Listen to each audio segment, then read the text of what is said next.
This is the Cammus C12, the most compact mid-range direct drive wheel for sim racing in 2025 while coming at $599. This was my main wheel for the past year and here is my honest review about it. This product was sent by Cammus for free back then, however, as always, this will not affect any of my opinions in this video. As I mentioned, this wheel is the most compact mid-range direct drive wheel on the market. That is because unlike any other direct drive wheelbases on the market, this wheel houses the whole direct drive motor inside the actual steering wheel. Cammus is the only major sim racing gear manufacturer that actually does that, which makes this thing stand out against the competition by a lot.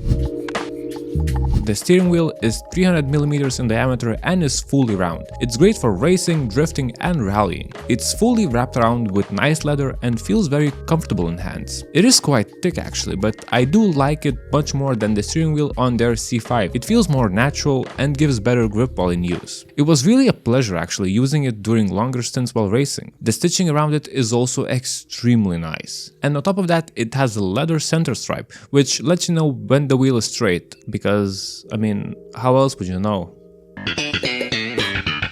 The steering wheel can be changed easily as well. It uses standard mounting points and pretty much any aftermarket wheel will fit on it without a problem. One of my favorite things about the steering wheel is the button hub, which is full of different buttons, dials, rotors and screen with lights. There are 10 buttons with single functions. They feel very clicky and tactile with a nice satisfying press to it. At the top, next to the screen are two 12-position rotary switches. You can either map each position to different functions or just use it as a regular left-right dials. Also at the top, but mounted sideways, are two more rotary encoders. They spin endlessly left and right and also push in like a button. That makes it great for navigating menus or adjusting things on the fly. Although this encoder does feel quite cheap and while spinning it too fast, it can't keep up with the inputs. And going down, there are two more rotary encoders and these, in my opinion, are amazing. They feel very high quality with great response and amazing sound to it. It also has left, right and push-in positions. Here at the bottom are also two joysticks. From far away they look the same, but in reality they have different features. The left one is basically a joystick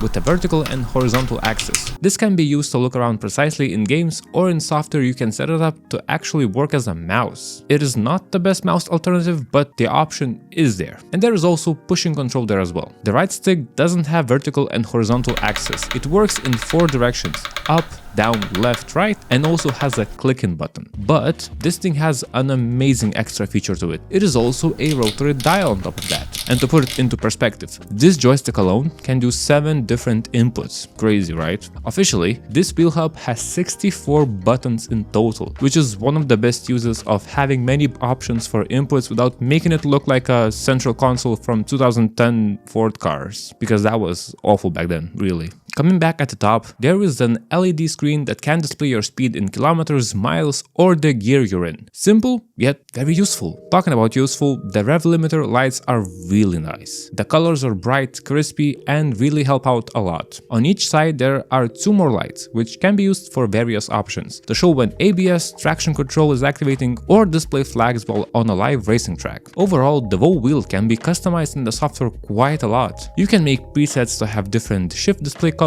when they should engage, the brightness, and 10 single-click buttons can be customized for any color on each button. I personally like running a rainbow because it looks weird and nobody does that, so for me it's somewhat special. Going to the back of the steering wheel, you can see that it is quite a big wheel, but keep in mind that this is an all-in-one unit with the steering wheel and the motor in the same shell. Back here you can see the magnetic carbon fiber paddle shifters it has. I really love these. They sound amazing and the response time is as well really fast. The 2 bolts on each side here are for the T-mount, which can be used to attach it to the table clamp from Cammus. At the back is also where all the ports exist. There is a power connector, USB connector to connect to your PC, 2 USB Type-C ports for accessories, and the worst cooling fan connector ever. I swear to God, this connector is awful. The cable doesn't hold in its port. You can disconnect the fan by simply brushing your finger on it.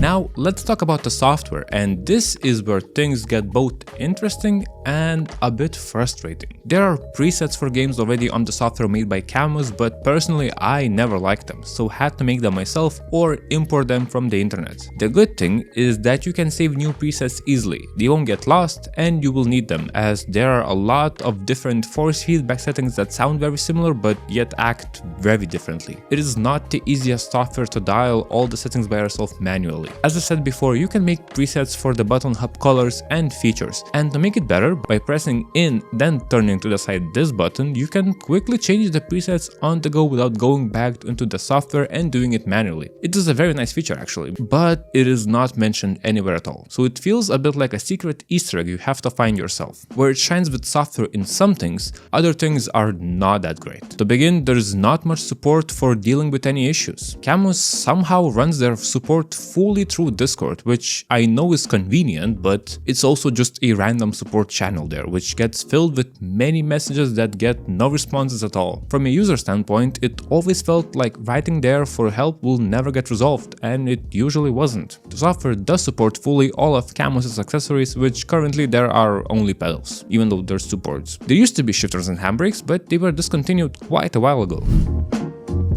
The Cammus C12 offers a direct drive wheel with 12 Nm of torque. This is pretty much a sweet spot for sim racing. Not weak, not super powerful, so probably it won't break your hands. The force feedback itself is also pretty good. The road texture details, the weight transition, understeer and oversteer can really be felt while in use. Having more power in general, this allows all the details to be felt more precisely without overshadowing everything. Like in comparison to the Cammus C5, the wheel seems to just output much better details. One of my favorite things to do is to understand the details in riding curbs. I know this is very random, but with this wheel you can really feel how every different type of curb that exists also translates differently through the wheel. It's not like a random rattle shake. When you're riding them, you can really feel even the slightest elevation changes once you hop onto them. The wheel has 2520-degree rotation, which you can manually set in the software, which allows not only racing but also drifting, rallying and especially trucking. But there's one major issue. The force feedback is extremely inconsistent, and during the year that I've used it, I wasn't able to fix that. Brackets thanks to the non-existing support. This inconsistency is also the weirdest thing I've ever encountered. The wheel has random ranges where the force feedback gets super weak and basically just shuts off. I had this issue occur on Assetto Corsa, Euro Truck Simulator, but for some reason not on iRacing. The only fix was turning the wheel off and on again, but even then, this fixed the problem fully only 1 times out of 10. And the worst thing is that this dead zone range is not the same. Sometimes it is in the range from 7 to 10 hours, other times 11 to 1. Basically, it can happen anywhere. I've had races where I practiced with fully functional force feedback, and once I joined the race, the random dead zone would appear and completely change the force feedback. And honestly, that's what broke my trust in this wheel. I do believe that this issue is software related, as the hardware can't function properly at times, but even resetting firmware or updating it never fixed the issue. But as I understand, this is only an issue I'm having, as I was not able to find another person dealing with the same issue. Apart from that, the wheel has been reliable with no disconnects over the year that I've used it. It does send a lot of vibrations though when racing. It's this low pitch vibration that is really loud actually.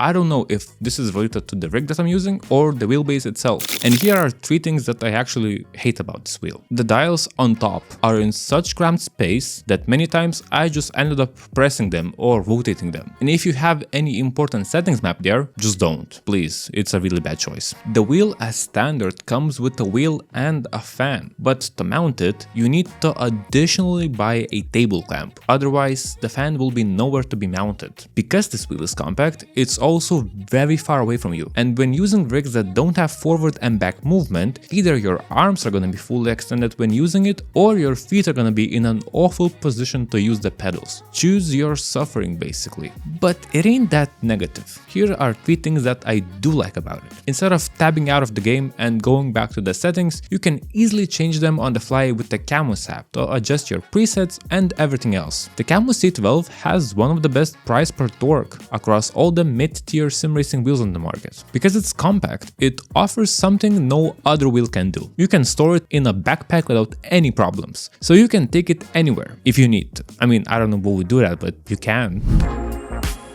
The Cammus C12 comes at $599 and in the market, no other wheel can offer that much force feedback at this price. For example, the cheapest Moza R12 bundle is about $700, Fanatec is more than $1,000 and Simagic is about $800. The closest price to performance right now is the newly released PXN VD10 bundle, which for $539 it offers 10 Nm of torque. I haven't tried it, so I can't say if it's actually that good. However, you can't really use the C12 without any accessories. The table clamp, which is $30, is a must-have. Without that, it looks really weird and ugly. And then there is shipping cost, which is usually about $80 to $100 extra.